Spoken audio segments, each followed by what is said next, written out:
a todas e a todos. É um enorme prazer tê-los aqui para o lançamento de mais uma pesquisa. Queria agradecer imensamente o ministro Edmar Gonzaga, que no meio da batalha, né, pediu licença para vir conversar com os universitários. Isso nos enche de orgulho.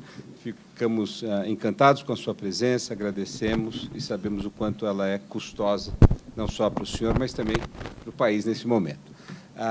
Eu gostaria de dizer que a Escola de Direito da Fundação Getúlio Vargas, quando foi criada, quando foi projetada, né, final dos anos 90, início dos anos 2000, uma pergunta que foi feita por vários de nós é: por que criar mais uma escola de direito num país que tinha, naquele momento, 1.084 escolas de direito?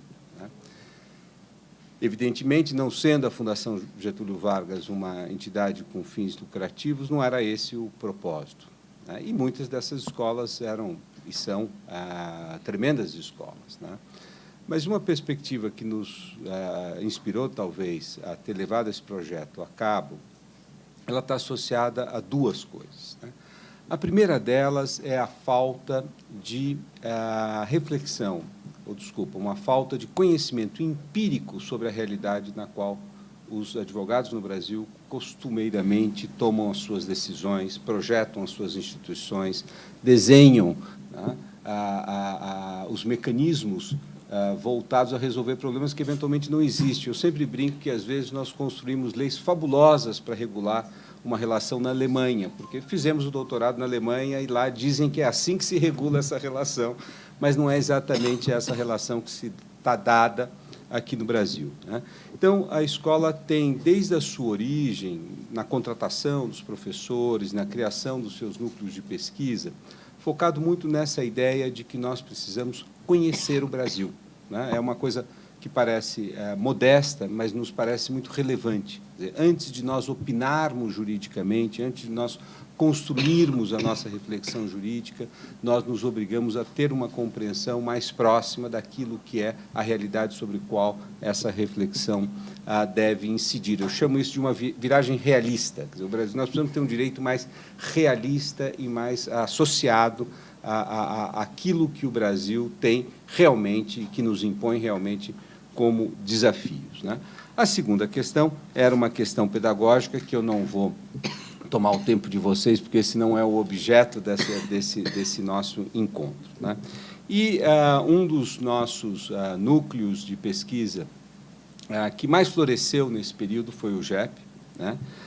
É um núcleo que nos inspira exatamente porque eu posso falar hoje, deixa eu olhar se não tem nenhum dos outros grupos aqui presentes, porque eles vão ficar estimadíssimos, né?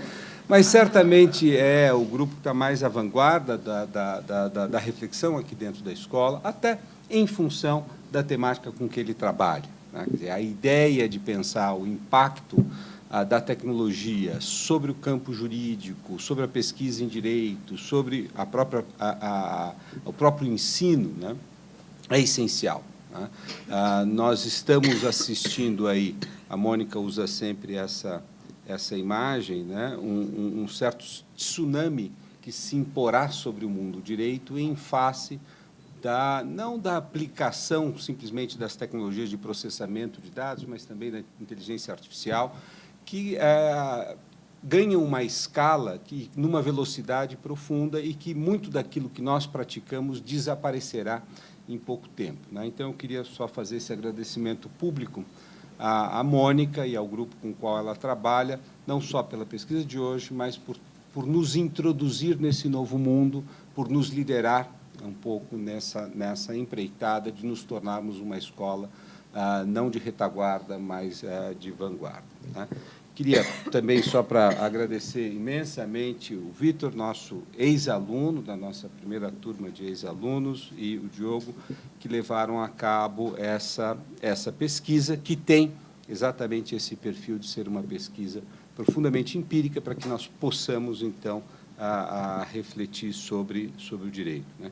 Evidente que a pesquisa empírica, por mais objetiva que ela seja, ela não nos dispensa, enquanto cientistas do direito, a ter uma reflexão normativas sobre ela, ou seja, afinal, isso que está aí é bom, é ruim, afinal, isso que está aí nos leva a quê? Que valores eles protegem, né?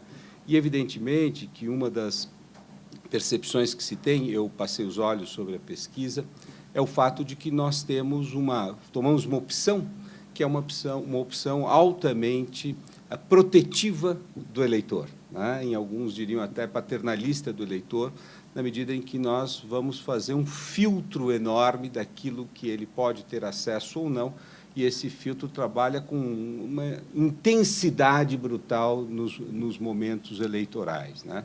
A necessidade e o quanto isso tem de dificuldade técnica e o quanto isso pode ter impacto jurídico, né, de retirada de conteúdos, por exemplo, a hora que no Brasil nós tivermos, eu lamento se isso ocorrer, mas a doutrina que foi construída pela Corte Europeia, né, de que as pessoas têm direito a esquecimento, então houver todo um mercado de retirada do passado, de reconstrução da história. Então, nós precisamos ter muitos cuidados. Eu acho que essa pesquisa empírica nos auxiliam a compreender quais são as dificuldades que estão à nossa frente, quais são os desafios, de que maneira melhor regular esse campo. Então, mais uma vez, eu queria agradecer imensamente o esforço dos meus colegas, o trabalho, o empenho, o entusiasmo deles, agradecer as pessoas que vieram, especialmente o ministro Adhemar, e a ficar aqui um pouquinho para tentar aprender. Uma das vantagens de ser diretor é que você não sabe de quase nada, mas você é exposto a tantas mesas distintas que, no final do dia, você aprendeu alguma coisinha.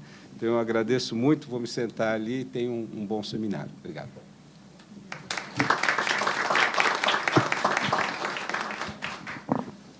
Bom dia a todas e a todos. Obrigado, Oscar, pelas palavras. Você sempre é mais gentil do que eu acho que a gente merece. Eu queria começar na toada de agradecimento do Oscar, agradecendo também. Queria começar agradecendo a presença do ministro Adhemar, que, no momento mais intenso do ano, de fato, está aqui com a gente. Gostaria de agradecer formalmente à presidência da Fundação Getúlio Vargas, por meio da sua rede de pesquisa aplicada, que priorizou esse como um dos projetos centrais do grupo e nos deu todo o fomento, a estrutura, para que, no último ano, a equipe pudesse trabalhar finalizando a primeira etapa do projeto. Queria formalmente agradecer também ao Google Brasil, que foi um financiador importante nessa pesquisa, na pessoa do Marcel e da Fabiana. Mas, mais importante que isso, eu gostaria de fazer um agradecimento formal à equipe que viabilizou os resultados que a gente vai apresentar para vocês hoje.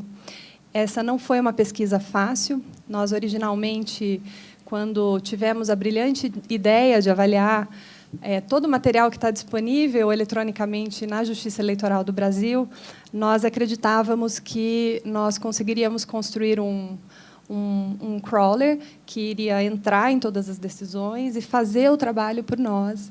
E descobrimos que, por conta enfim, do formato que muitas dessas decisões tomam quando elas sobem, isso seria inviável, a pesquisa ficaria muito incompleta.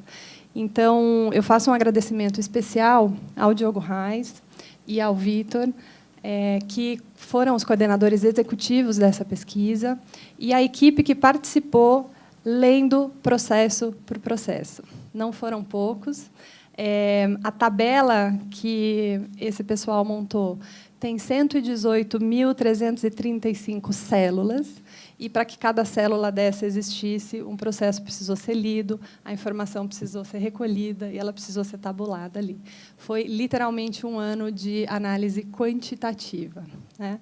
Então, obrigada ao Vitor, ao Diogo, ao João Pedro, nosso estagiário. Ele ganhou o prêmio de melhor estagiário do Brasil, porque quando a gente dizia, João, a cota dessa semana vão ser 150 decisões, ele dizia, acho que eu aguento mais 50, pode mandar. Queria agradecer ao Ramon, que não está aqui, mas que nos auxiliou também, e ao Carlos Liguori, que está com a gente já há bastante tempo e aceitou o desafio de inteirar a equipe quando nós precisamos de um par extra de braços, literalmente.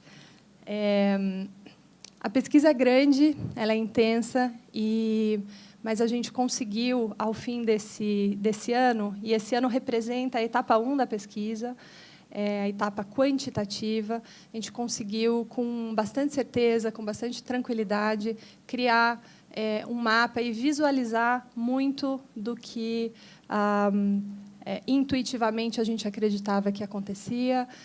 Conseguimos verificar algumas hipóteses, refutar outras, e foi uma pesquisa metodologicamente muito cuidadosa. A gente teve o cuidado de construir uma base de dados fortemente, solidamente ancorada numa metodologia de pesquisa empírica, que os meninos vão detalhar aqui para vocês. A gente espera que essa pesquisa ajude os formuladores de política pública, ajude o judiciário, ajude quem está na litigância a, enfim, refletir, né, que ela possa lançar luz sobre eventuais reformas que a gente precise fazer. Essa é uma das missões da Fundação Getúlio Vargas, né? A gente não faz pesquisa porque a gente tem uma grande pergunta e quer responder, mas porque a gente também, enfim, gosta de estar à disposição desses atores, construindo e produzindo materiais que sejam, de fato, relevantes. E, nesse sentido, ministro, eu gostaria de colocar o grupo à total disposição da Justiça, no que mais a gente puder ser útil, né? A gente sabe que os questionamentos surgem e a gente conseguiu construir uma expertise muito sólido aqui nesse tipo de análise. Então, a gente fica à disposição para, enfim, auxiliar nesse sentido. A etapa 1 da pesquisa, então, ela foi quantitativa, a gente trabalhou com um volume enorme de dados e a gente fez a digestão desses dados e a gente apresenta eles hoje para vocês. O projeto é um projeto de 2 anos, então ele tem sequência, terminado esse evento, e a gente vai partir, então, para a análise qualitativa. Então, tendo essa base de dados enorme em mãos, a gente vai qualitativamente, então, começar a trabalhar os dados e fazer o trabalho mais acadêmico de escrever artigos, trabalhar os casos concretos, e essa é a etapa que se segue a partir daqui e de hoje. O objetivo do evento é, então, dar transparência ao que a gente conseguiu produzir até aqui, e a dinâmica do evento é uma dinâmica bastante informal, por isso essa mesa em U. E a ideia é que a gente possa apresentar os resultados da pesquisa e que vocês possam reagir ao que a gente apresenta para vocês. Concordando, discordando, tive dúvida, não entendi, seria melhor que explicasse de outra forma.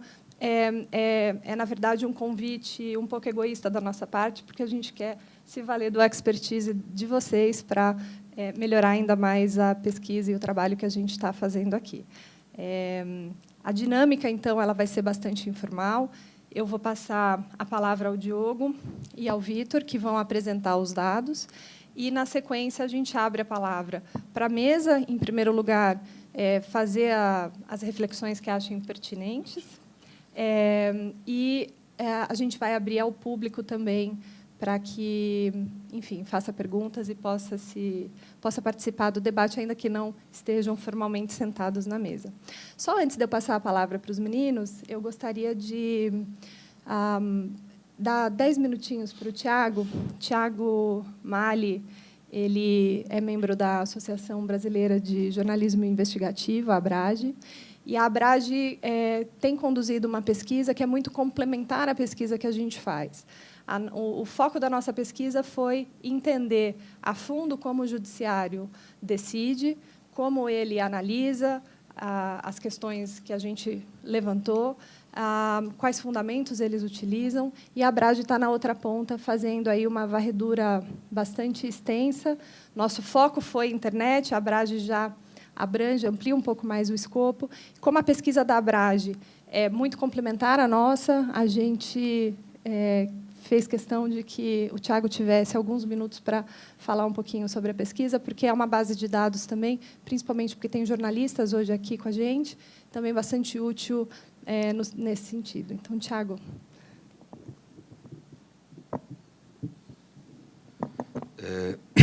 Bom dia a todas, bom dia a todos.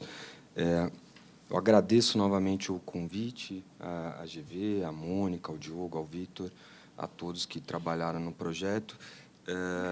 Eu trabalho na ABRAGE, Associação Brasileira de Jornalismo Investigativo, num projeto que, de alguma maneira, é correlato, é complementar à pesquisa que foi feita aqui. No caso, como a Mônica estava dizendo, a gente não... e somos jornalistas, nem teríamos capacidade nem expertise para fazer isso, a gente não analisa as decisões em si, mas a gente tenta quantificar os pedidos, os processos e ações na Justiça, tentando retirar, remover algum conteúdo de informação, especialmente da internet, mas também, enfim, de jornais, de publicações pelo Brasil. A gente começou esse projeto em 2014, com o nome, na época, que era Eleição Transparente, a partir de uma preocupação de nós, jornalistas da ABRAGE, em relação ao aumento desse tipo de expediente, que, em alguns casos, a gente percebia que muitas vezes era usado para intimidar jornalistas ou para, de alguma maneira, fazer uma espécie de censura judicial. A gente teve alguns casos que, do nosso ponto de vista, foram bem complicados. Talvez vocês se lembrem de um caso, por exemplo, do Estadão, que o filho do Sarney, após ser relacionado em notícias à Operação Boi Barrica, Operação Factor, da Polícia Federal, acabou conseguindo uma determinação de que nada fosse publicado em relação a essa operação dentro do Estadão, o que, no nosso entender ali, configuraria uma espécie de censura prévia. Tivemos também outro caso muito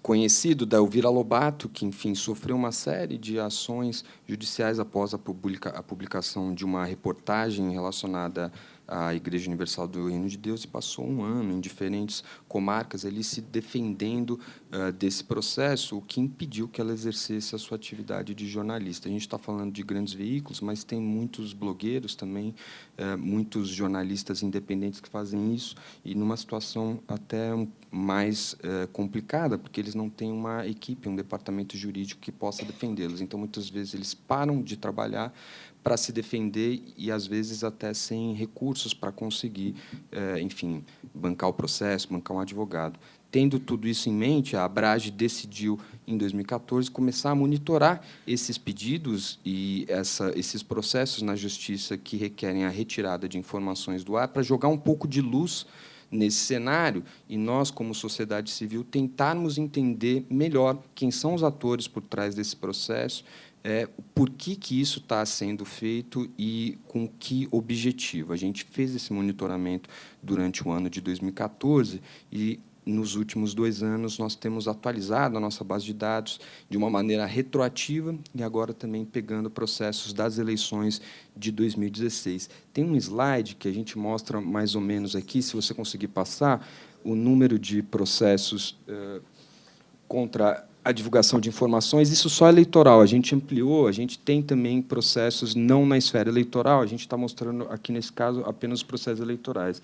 Em 2012, a gente conseguiu mapear 390 processos durante as eleições de 2012, em 2014, 582, e em 2016, até o momento, 164, o que, até ontem, na verdade, esse dado está atualizado, porque a gente, toda semana, nós temos colocado mais e mais processos a partir do nosso monitoramento, o que nos indica, na verdade, que deve subir muito mais. A gente tem centenas de processos cadastrados ali no PUSH, onde ainda não temos dados suficientes para saber se são ou não processos que configuram pedido de retirada de conteúdo, mas que aparentemente podem ser.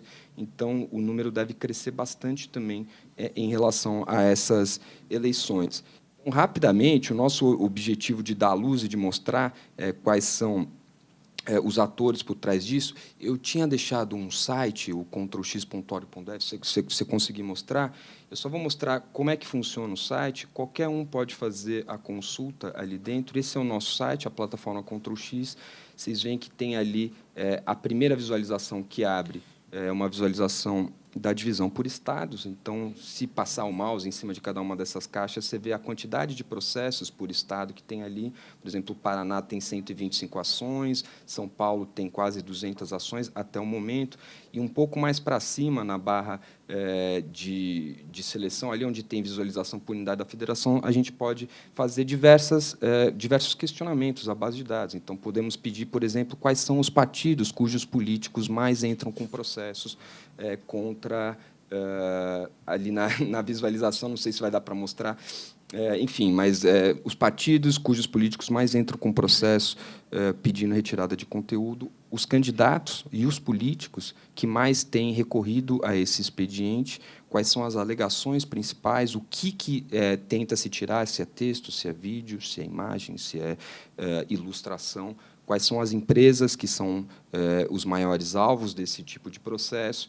E, enfim, você pode combinar uma série de filtros e de visualizações ali para tentar responder algumas perguntas a partir dos dados que nós coletamos até agora. Tudo isso pode ser também baixado, pode ser acessado, você vai ter os links ali, levando diretamente ao site do TSE para que cada um desses processos que você consulta e vê ali sejam acessados. E você pode baixar também uma tabela com muito mais informações, onde você vai ter também informações sobre processos que pedem censura prévia, ou seja, candidatos que pedem para que nenhuma notícia vinculada ao seu nome seja publicada por aquele veículo, processos que também pedem multa, prisão, entre outras coisas. Então, fica rapidamente aqui, eu agradeço a oportunidade novamente ao pessoal da GV, se vocês puderem, para acessar esse site, é o ctrlx, controlx.org.br.